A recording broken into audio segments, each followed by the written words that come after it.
सिर्फ वजीराबाद या पंजाब और सिंध के लोग नहीं बल्कि खैबर पख्तूनख्वा से हकीकी आज़ादी मार्च में शिरकत के लिए पेशावर के मर्दों खवातीन बहुत बड़ी तादाद में वहाँ पहुँच रहे हैं। सीनियर तज्जियाकार हबीब अकरम साहब हमारे साथ मौजूद हैं। ज़रा उनसे इस पूरी सूरत पर गुफ्तगू करते हैं। हबीब साहब, बहुत शुक्रिया बोल न्यूज़ के लिए, आपने वक्त निकाला।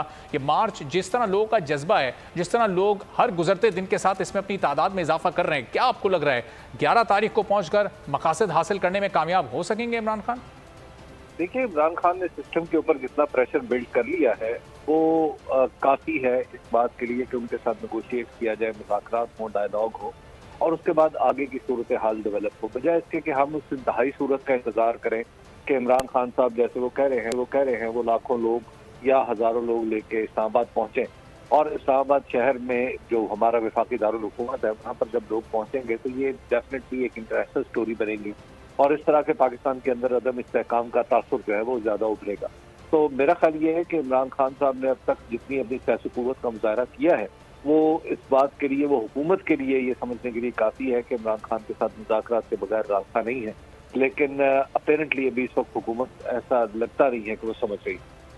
तो हबीब साहब, ज़ाहिर इमरान खान के इस मार्च को रोकने की मुस्तकिल कोशिश तो हुकूमत कर रही है, कभी बराह रास्त धमकियों के जरिए, कभी किसी और रुकावट के जरिए, कभी प्रेस कॉन्फ्रेंस की जाती है, कभी वो अदालत चले जाते हैं। अब आज जो इंतजामिया ने अदालत में अपना एफिडेविट जमा करवाया उस पर इमरान खान के दस्तखत भी चाहिए। 39 शराइत हैं, अगर इमरान खान दस्तखत कर देते हैं फिर ये इस लॉन्ग मार्च के लिए बड़ी मुश्किलात पैदा हो सकती हैं।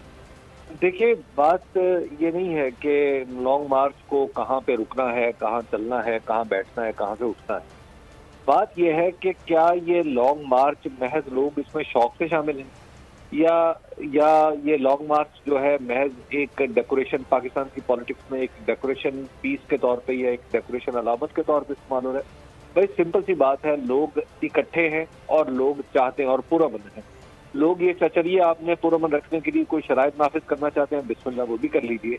लेकिन अहम तरीन बात तो यह है कि क्या इससे कोई पैगाम भी लिया जा रहा है या नहीं लिया जा रहा। तो असल बात तो ये है, इमरान खान पॉलिटिकली अपनी डिमांड जो है उनकी जस्टिफिकेशन साबित कर चुके हैं। उन्होंने इलेक्शन जीते, उन्होंने 17 जुलाई को इलेक्शन जीते, उन्होंने फिर अक्टूबर में इलेक्शन जीते और अब वो लॉन्ग मार्च मुसलसल करते हुए नजर आ रहे हैं।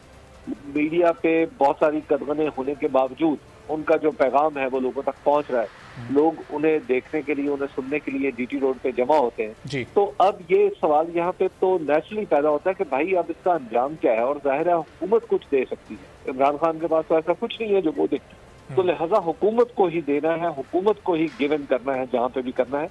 इसलिए ये बात जो है ये मुनासिब है अपनी जगह के, ये जो जुलूस है या ये जो लॉन्ग मार्च है ये एक इसकी हुदूद का तयन हो, लेकिन मसला ये है कि उसका कोई पॉलिटिकल इम्पैक्ट जो है वो भी तो वसूल किया जाए ना। ठीक है, बहुत बहुत शुक्रिया हबीब अकरम साहब, सीनियर तज्जियाकार हमारे साथ मौजूद थे। पीटीआई की सीनियर रहनुमा कमल ने हमें ज्वाइन किया है। कमल साहब से ज़रा जानते हैं कि किस तरह लोगों का जोशो खरोश बढ़ता देख रही है। कमल साहब, जैसे जैसे लॉन्ग मार्च आगे बढ़ रहा है लोग हर शहर के इसको वेलकम कर रहे हैं और उसमें शामिल भी हो रहे हैं। 11 को ये इस्लामाबाद पहुँच भी जाएगा, लेकिन अब जो एफिडेविट इस वक्त अदालत में जमा हुआ है इंतजामिया ने तो आपको एक दिन के लिए महदूद कर